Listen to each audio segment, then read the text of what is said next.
Tales of Whimsy, Verses of Woe by DeRoche and Daniel González. If your moral character is flimsy, or your wit be rather slow, oh, dare not read these tales of whimsy, for often do they end in woe. The Bear in the Boat. The bear in the boat couldn't float. His body weight was too great, and he started to sink in a wink. My plight were less grim could I swim, he growled with a frown going down.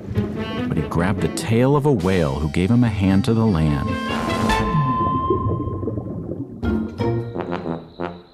That night in his bed, the bear said, "No longer I'll wait to lose weight. From now on, no meat will I eat, and I'll spend less of my hard-earned money on honey."